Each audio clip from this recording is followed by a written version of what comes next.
అస్మద్గురుభ్యో నమః. శ్రీ సీతారామచంద్ర పరబ్రహ్మణే నమః.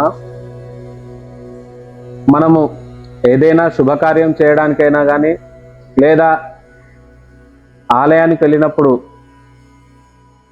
అక్కడ కొబ్బరికాయ కొట్టడం కానీ, శుభకార్యం మొదలు పెట్టేటప్పుడు కొబ్బరికాయ కొట్టడం ఎందుకు అనే విషయం దాని గురించి మనం తెలుసుకుందాం. నారికేలం అదే కొబ్బరికాయ పూర్ణ ఫలం అందరు.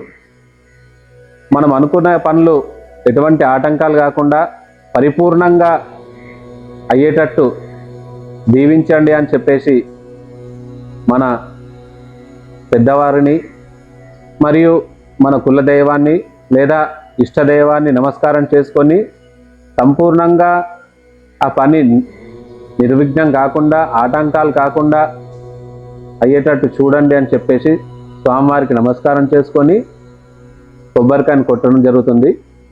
ఈ కొబ్బరికాయ కొట్టడంలో ఇందులో కూడా సంశయం పడుతూ ఉంటారు.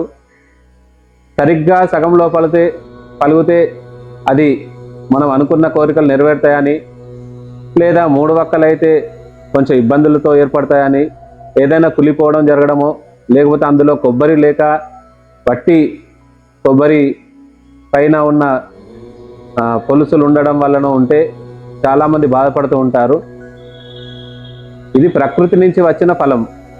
అందులో మనము లోపల ఎలా ఉందని చూసి మనం కొనేది కాదు.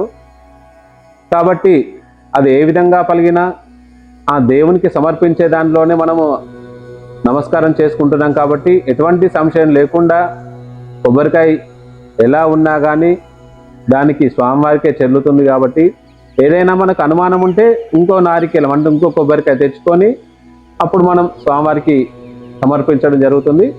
జై శ్రీరామ్.